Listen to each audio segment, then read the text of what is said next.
Hello, my name's Laura Taylor and I'm going to do some poetry for you today. And I'm going to start with one that I wrote when I just turned 50 years old, at which point, apart from a small lurch of existential dread, I was delighted to discover that I was actually happier now, more sane, sorted and stable than I've ever been in my entire life. So that was nice. And you could almost say that I'm in my prime. But I'm not exactly Miss Jean Brodie. I'm in my prime. I swapped my firm and tight-fit skin for confidence and knowledge that within this ageing frame lies a body of experience, a warrior of thought who brings her wisdom to the table, leaves her ego at the door, and won't descend to bitter ends. I'm not exactly Miss Jean Brodie. I'm in my prime, and looking back at how it felt to live within that seamless pelt, behind the eyes of yesterday, unsure, unscathed but insecure, prey for wanton predators with mealy-mouthed hypocrisy and practiced double standards, belching semen-tinted nonsense and sullying equality with privilege unearned. I'm in my prime, and do I wish to have that time again? Well, I kinda miss the face I thought would always look that way, and the diamonds lost in breath of men, blind to prisms within. But I don't miss raw, and I don't miss bruised, and I don't miss fucked up and confused, endlessly explaining why I thought we were just friends. I'm being taken anyway. I'm in my prime, and though the drops of poison drip from lips unused to lowliness, tarnishing a time of life their mothers and their daughters and their sisters, wives and girlfriends' journey, demonising dried up bitches, mutton dressed as lamb. I piss on that audacity and poverty of thought. I'll never be exactly Miss Jean Brodie. Cheers. Right, next one is about a very famous couple who, at the start of this year, decided to eschew a parasitical role in life in favour of a more independent lifestyle, shall we say. And this is the conversation that I imagine them having. We'll be okay. We've got plenty of experience. You could be a cabbie. I'm sure you could handle cleaning vomit off upholstery. Leery lads on Friday night. Gobby girls smoking in the back. We don't need their help, Harry. Bollocks to your nan. You could learn the lingo. I could teach you cockney. We don't need their money after all. We'll manage. Our marriage will be stronger when we're poor.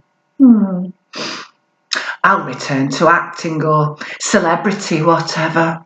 Big Brother, Strictly, The Voice, the list is endless. We'll be reet. Did you hear me, Harry? We'll be reet.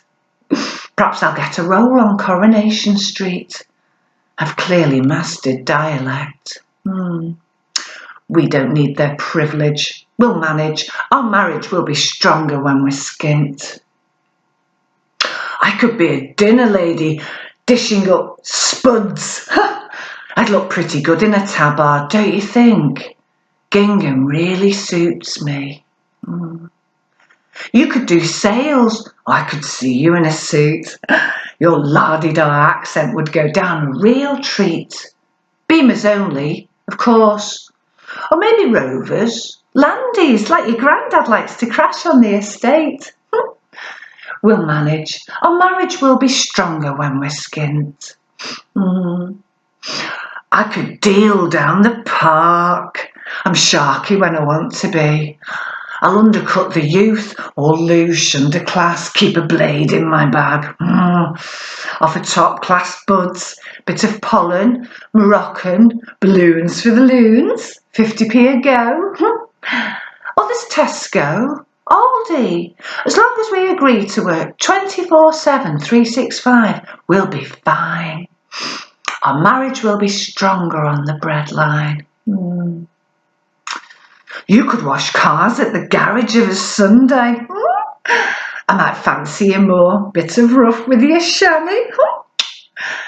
And if we're really poor, well, we could even draw dole or whatever it's called. Free money, my love, no different than before. We'll be fine. We'll manage. We can't afford a carriage, but our marriage will be stronger when we're poor, I'm sure. Common people do it after all. Cheers. Okay.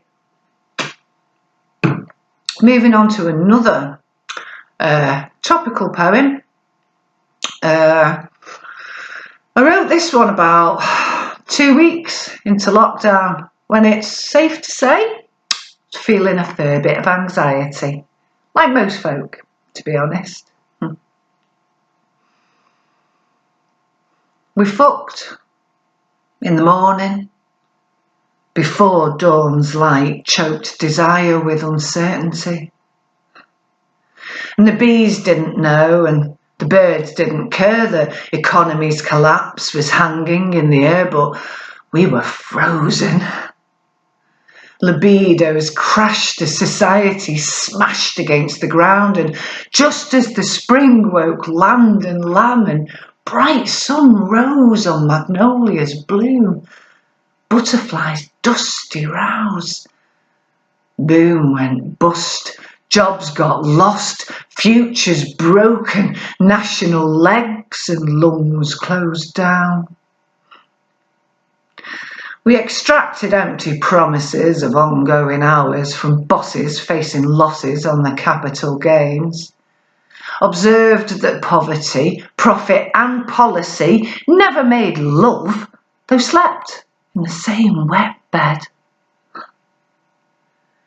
But tenderness wrought some comfort when we fucked in the morning, before dawn's light choked desire with uncertainty. With arms and legs wrapped tight round love, we kissed the lips of fear and fate, made a nest for us to hide and hunker down to safety. Cheers. Right, moving on. This next one is very much a pre-lockdown poem. This is dedicated to all of those people who take their iPads and phones to gigs and festivals and ruin it for the rest of us. This is a little bit of advice for free. Do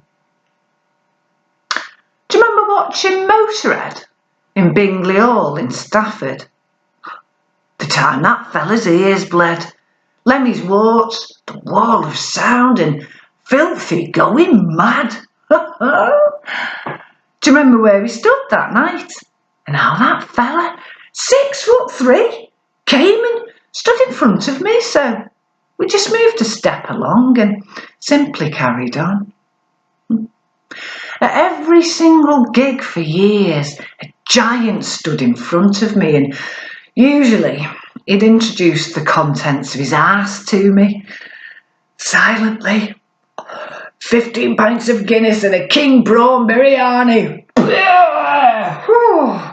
And then, of course, I'd always stand in preordained desire paths where every single punter would have to walk right into me on the way to have a piss or get another pint. Didn't matter where I stood, I was always in that line. But the last gig that I went to, There's a fella stood in front of me, and he wasn't very tall at all. In fact, he was about 5'3". But in his tiny fist he clutched a Samsung fucking Galaxy S9. He held it high, he held it long. His phone recorded every song. He didn't watch the gig with eyes. His lust for life was minimised. He didn't mosh, he didn't dance, he didn't even sing. And now at every single gig, there's hundreds of him, just like him, obliterating lines of sight with smart-arsing technology. When they wend their way back home and watch a live gig on their phone and wonder why it sounds so shit, I hope they will remember the advice I gave for free, which is, put your fucking phone away, mate. Put it in your pocket. Put your fucking phone away before I fucking break it. Put your fucking phone away, mate. Put it in your pocket. Keep it safe within your kit before I fucking lob it. Oh, it makes me angry. Thank you very much. Never stand next to me at a gig doing that. I will ruin it for you. Moving on. God, zen, be zen. Right, this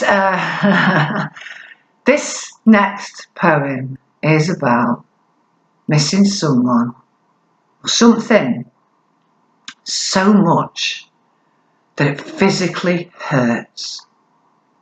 And this is called Darlin Dancers. I thought of you in bed last night, remembering your soft brown skin, the times we had, impressions of your absence ever gentle on my mind. I tumbled back to trampled paths and BPM at sunrise, techno nights and dancing on the weathered land in daylight, singing love songs in the mud and lit by lightning. We were stormproof, leathered, no one stopped us, nothing mattered when we gathered on the hills and in the valleys, all in parties, back to mine for dapple come-downs, fragments of a breakfast dressed for comfort. I never named you. I didn't need to. Not at first. You were there and I was in you, walking harmony, waxing with delight in silent company, recalling country lines of how we fit together walking. Glenn was right. Do you remember? I think we did too much, too hard, too fast, and even though I know, 'cause Leonard told me that light comes in through cracks, I couldn't fix you. I kept hold of you too long. You were gone, but I refused to see the damage that we'd done underfoot, underground. I thought that faith could make you dance again. Ferocity of want would resurrect your diamond eyes and lace desire into every hole and tongue. But your soul was unredeemable, in disrepair, decayed. I thought of you in bed last night, wishing I was in you, remembering your soft brown skin. I'll never have that love again. Steel-capped toes and cats are no replacement for my waxy brown and broken down, beautiful old boots. My Darlin Dancers. Cheers. Got ya. Right then, coming up to my last poem now. Thanks very much for listening. In the words of a band whose name I've forgotten, you've been an audience. I do have 2 books for sale. I'm doing a lockdown special. The first one's called Kaleidoscope. Attila the Stockbroker, who you might have heard of, reckons it's the best book of poetry he's ever read. He's only read his own, but, you know. And the second book of poetry is called Fault Lines, and he loves that too. And Alice Nutter has very lovely things to say about it. I'm doing a 2-for-1 offer. 2 books for a tenner with postage on top. It's 12 quid. Get in touch with me on Facebook. Laura Taylor, poet. Laura Taylor, poet, not poetess. Yeah, give us a shout, give us a like, get a book or 2. Yeah. Last poem. This is something I've noticed about racists. And if I just say, I'm not a racist, but I haven't got the guts to own my own discrimination. Islam's not a race. And I think I'm being clever, but I'll leather you in seconds for being a different colour to my own funny tone. I'm actually not white, more mottled pink and purple. A sort of meaty shade, but you're going to be in trouble if you say so, as a joke. I just don't have the guts to own my own beliefs. I get defensive, in denial of my xenophobic deeds, as if my ears cannot hear the sounds in my mouth, as if my fists cannot feel the nose broke and brown. I'm not a coward. Far from it. I'll punch and kick and kill, spill my animosity like beer upon the table, but there's no way I'm a racist, mate. Yeah, I like to lob bananas on the pitches that I paid for, make monkey sounds, throw pennies, but it's just for shits and giggles. Take it easy. It's a joke. Everyone's offended. And nowadays, if you say you're English, people laugh. Stuart fucking Lee. I wrap my sunburned back in an imperial rag, fail to recognise the deeply hypocritical stance of the empire. Going over there, taking their lives. I haven't got the bollocks to own my own bias. I'm all wind and piss plus a full English breakfast in an expat's pub based in Benidorm. I don't bother with the lingo. Everyone speaks English. And I'm not a racist, but it really gets me goat when they speak in funny languages. So ignorant. And I think illegal immigrants get benefits and houses, and I don't even think about the meaning of illegal. When I'm foaming at the mouth and spewing bile about the trainers being Nike, how can they afford them? I never say Chinese when I order from the takeaway. Or Stanny, because it takes too long. 2 syllables, too many. Take it easy. It's a joke. Stop being so offended. And I'm not being funny, but I am. My best mate is black, blind, gay, dead, alive to try and justify my bigotry. And for fuck's sake, you can't say Happy Christmas anymore. Or blackboard, bar, black sheep, gollywog, or white lives matter. It's political correctness gone mad. I use exclamation marks more than the average man, and I demand free speech as a white human being. It's my right. God-given. Like I say, I'm not a racist, but I am a gutless hate machine. Reject until I'm apoplectic every single slur against my character. I just think we're superior, is all. White is might, blood and honour, string 'em up. What do you mean? We come from Africa? I'm not a racist, but... Cheers all, take care, stay safe, tra!